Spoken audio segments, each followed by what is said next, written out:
మా latest videos కోసం మా ఈ తెలుగు న్యూస్ ఛానల్ సబ్స్క్రైబ్ చేసి గంట సింబల్ యాక్టివేట్ చేసుకోండి.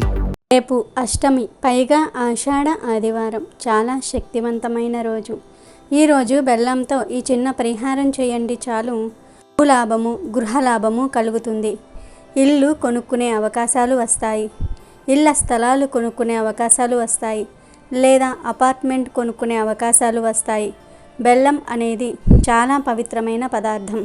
మన కోరికలను తీర్చే శక్తి బెల్లానికి ఉంది కనుక అష్టమి రోజు బెల్లంతో ఈ పరిహారాన్ని చేసుకుంటే చాలా అద్భుతమైన ఫలితాలు వస్తాయి. చాలామంది భూములు కొనుక్కోవాలని, ఇళ్ల స్థలాలు కొనుక్కోవాలని, సొంత ఇల్లు కట్టుకోవాలని లేదా కొనుక్కోవాలని ఎంతో ఆశపడుతూ ఉంటారు. ముఖ్యంగా అద్దె ఇళ్లల్లో ఉండేవారు ఎలాగైనా సరే ఇళ్ల స్థలాలు కొనుక్కొని ఇల్లు కట్టుకొని ఆ సొంత ఇంట్లోకి షిఫ్ట్ అయిపోవాలని అనుకుంటూ ఉంటారు. కలలు కంటారు. కొంతమంది ఆ కలలను నిజం చేసుకుని సొంత ఇల్లు కట్టుకొని ఆ ఇంట్లోకి వెళ్ళిపోతారు. కానీ కొంతమందికి మాత్రం ఆ కలలు కలగానే మిగిలిపోతాయి. ఎంత కష్టపడినా సెంటు భూమిని కూడా కొనలేకపోతారు.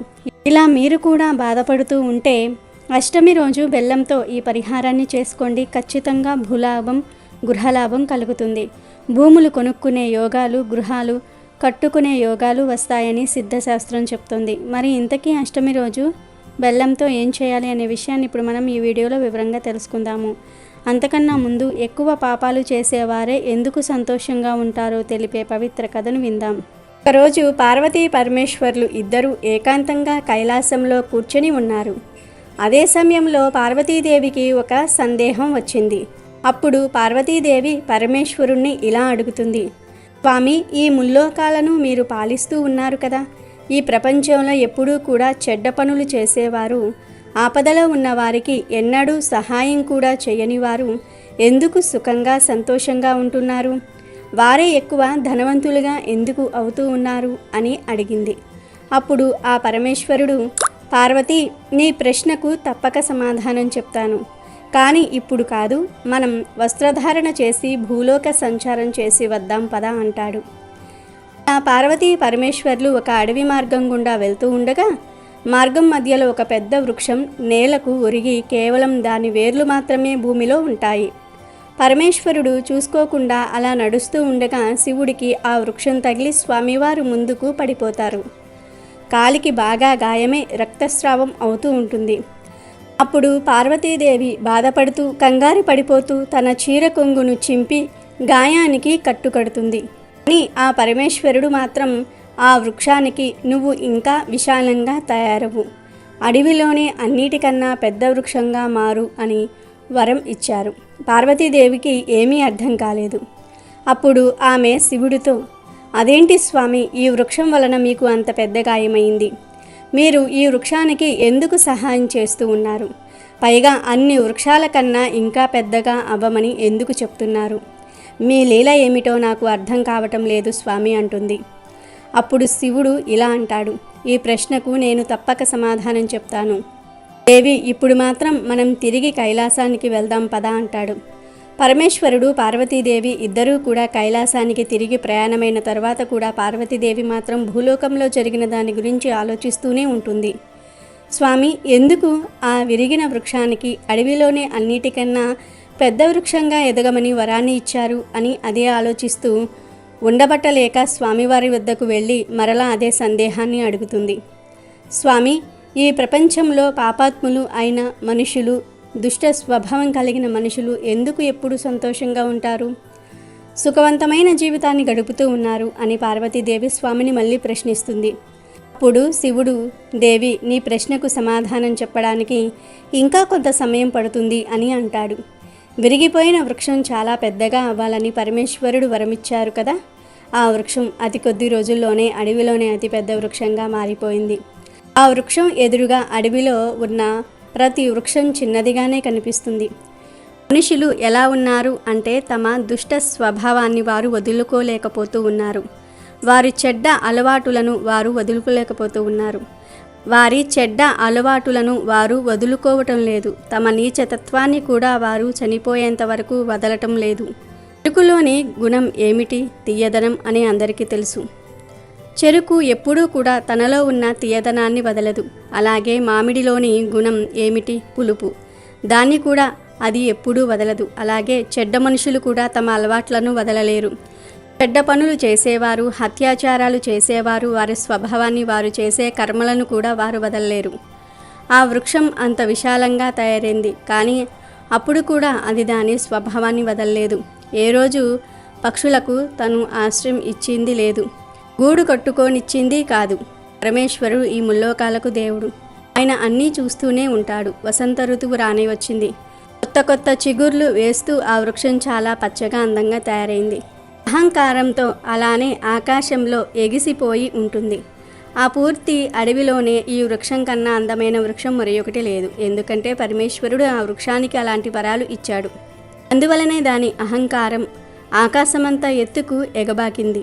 ఒకరోజు చాలా పెద్ద తుఫాను వచ్చి అడవుల్లో పెద్ద వృక్షాలన్నీ విరిగిపోవటం ప్రారంభమైంది. పరమేశ్వరుడు వరం పొందిన వృక్షం కూడా చాలా పెద్దదిగా ఉండటంతో ఆ తుఫానుకు తనను తాను రక్షించుకోలేకపోయింది. ఆ తుఫాను దెబ్బకు వేళ్లతో సహా ఆ వృక్షం నేలకు ఒరిగిపోయింది. ఆ వృక్షం పడిపోయిన తర్వాత తుఫాను ఆగిపోయింది.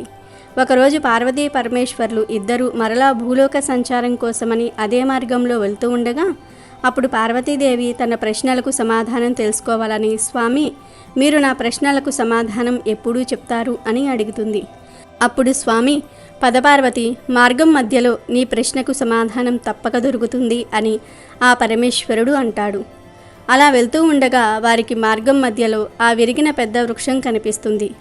అది చూసిన పార్వతీదేవి, స్వామి మీ లీలలు ఎంత విచిత్రమైనవి, ఇది ఎంత సుందరమైన వృక్షం, ఎంత పెద్ద వృక్షం, ఈ వృక్షంతో సమానమైన వృక్షం ఈ అడవిలో మరి ఒకటి లేదు, అన్నిటికంటే పెద్దదిగా ఉంది, అన్నిటికంటే అందంగా కూడా ఉంది. ఈ వృక్షం నిలబడి ఉన్నట్లయితే అది ఎంత అందంగా ఉండేదో. ఈ వృక్షాన్ని చూడండి, వేళ్లతో సహా మొత్తం నేలకు ఒరిగిపోయింది.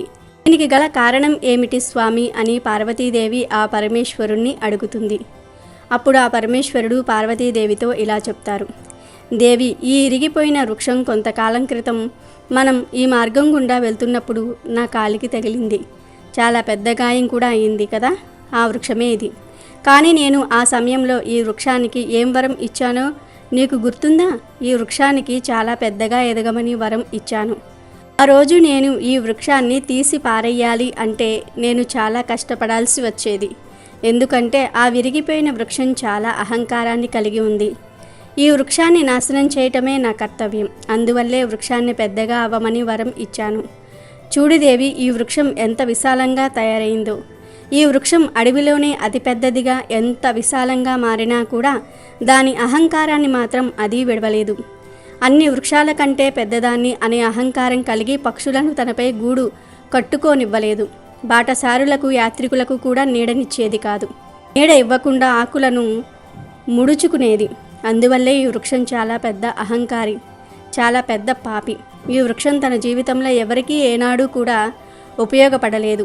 ఇది జీవితంలో ఏ ఒక్క మంచి పని కూడా చేయలేదు. అందువలనే ఈ వృక్షాన్ని సర్వనాశనం చేయటం నా ఆవశ్యకత. ఈ వృక్షం చాలా విశాలంగా మారినా దాని గర్వం వలన పతనమైంది, చివరికి విరిగిపోయింది. నేను కష్టపడకుండానే అదే నాశనమైపోయింది అని పరమేశ్వరుడు పార్వతీదేవికి చెప్పారు. ఎవరైతే దుష్ట వ్యక్తులు ఉంటారో వారు కొంతకాలమే సంతోషంగా ఉంటారు, ధనవంతులుగా, బలవంతులుగా ఎదుగుతారు, సుఖవంతమైన జీవితం జీవిస్తారు. నేను వారికి ఒక సమయంలో తెలియజేస్తాను. ధర్మ మార్గంలో రావడానికి వారికి అవకాశం కూడా ఇస్తాను. అలా మారకపోతే ఏ విధంగా అయితే ఈ వృక్షం వేళ్లతో సహా నాశనమైపోయిందో అదేవిధంగా పాపాత్ములు కూడా నాశనమైపోతారు. ఈ వృక్షానికి అవకాశం ఇచ్చినా కూడా ఈ వృక్షం తనలో ఎటువంటి మార్పు తెచ్చుకోలేదు. అదేవిధంగా మనుషులు కూడా తమలో మార్పు తెచ్చుకోకపోయినట్లయితే వారు కూడా ఈ వృక్షం మాదిరిగానే నాశనమవుతారని పార్వతీదేవికి పరమేశ్వరుడు చెప్పాడు. అప్పుడు పార్వతీదేవి ఇలా అంటుంది, స్వామి, మీరు ఈ ముల్లోకాలకు నాథుడు. మీ లీల నాకు అస్సలు అర్థం కాలేదు.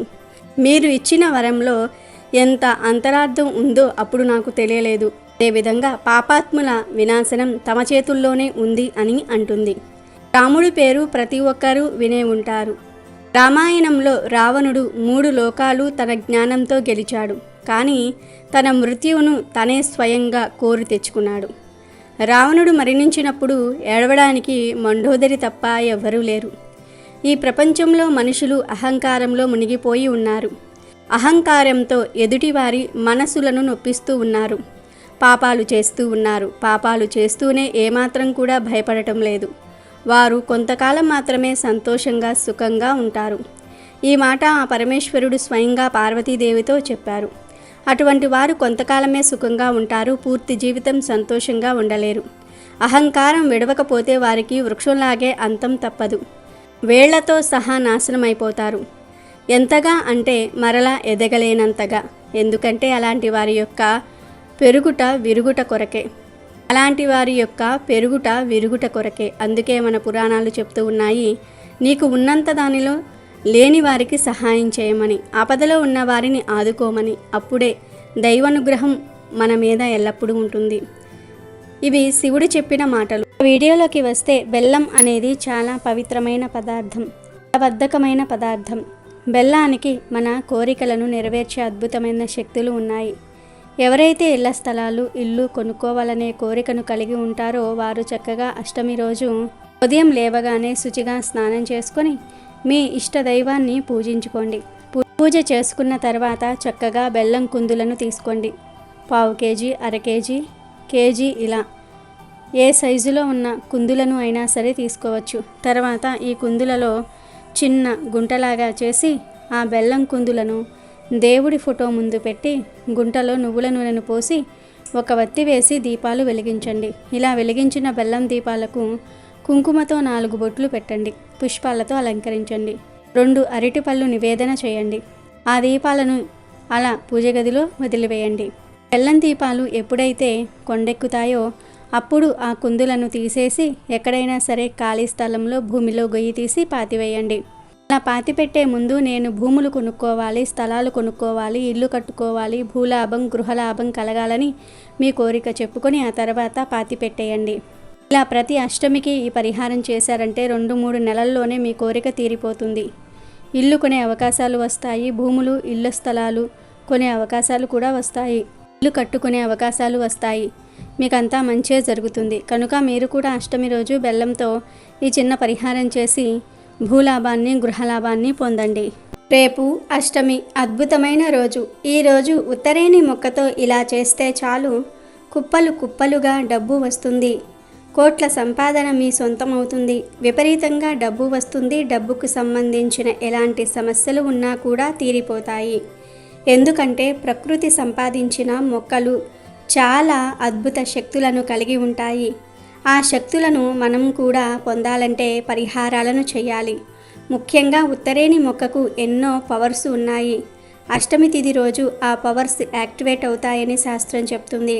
ఉత్తరేణి చెట్టును అపమార్గ చెట్టు అంటారు. ఉత్తరేణికి మన సాంప్రదాయంలో పెద్దలు చాలా ప్రాముఖ్యతను ఇచ్చారు. ఉత్తరేణి గురించి ఆయుర్వేద శాస్త్రంలో కూడా చెప్పారు. ఉత్తరేణి ఆకులు గుండ్రంగా ఉంటాయి. గింజలు, ముళ్ళు కలిగి ఉండి కాళ్లకు గుచ్చుకుంటూ ఉంటాయి. సాధారణంగా ఉత్తరేణి ఆకులను పూజకు ఉపయోగిస్తారు. ముఖ్యంగా వినాయక చవితి నాడు ఆ దేవుడికి సమర్పించే పత్రిలో ఉత్తరేణి ఒకటి. ఎన్నో ఔషధ గుణాలు నిండిన ఉత్తరేణి మొక్క అనేక జబ్బులను నివారించటంలో అద్భుతంగా సహాయపడుతుంది. ఉత్తరేణి పుల్లతో పండ్లు తోమటం వల్ల చిగుళ్ళ వాపు, రక్తం కారటం తగ్గి దంతాలు ఆరోగ్యంగా ఉంటాయి. భోజనం చేసిన తర్వాత వెంటనే విరోచనమై కడుపు నొప్పితో బాధపడేవారు ఈ పత్రాలను కడుపులోనికి తీసుకుంటే మంచిది. కుష్టు, చర్మ వ్యాధులను తగ్గిస్తుంది. కందిరీగలు, తేనెటీగలు కుట్టిన చోట ఈ పత్రాల రసాన్ని తీసి పూస్తే నొప్పి తగ్గుతుంది. దీనిని దుబ్బెన్న చెట్టు అని కూడా అంటారు. ఈ ఉత్తరేణి చెట్టుతో అష్టమి రోజు ఒక పరిహారం చేస్తే మీ జాతకం మారిపోతుందని పెద్దలు అంటూ ఉన్నారు. ఎందుకంటే అష్టమి తిథి చాలా గొప్పది. అష్టమి తిథిలో ఎలాంటి శుభకార్యాలు చేయకూడదంటారు పెద్దలు. అష్టమి రోజున చేపట్టే కార్యక్రమాలు సమస్యలను సృష్టిస్తాయని చాలామంది నమ్ముతారు. పూర్వం అష్టమి తిథి శ్రీ మహావిష్ణువుతో తన గోడును విన్నవించుకున్నది.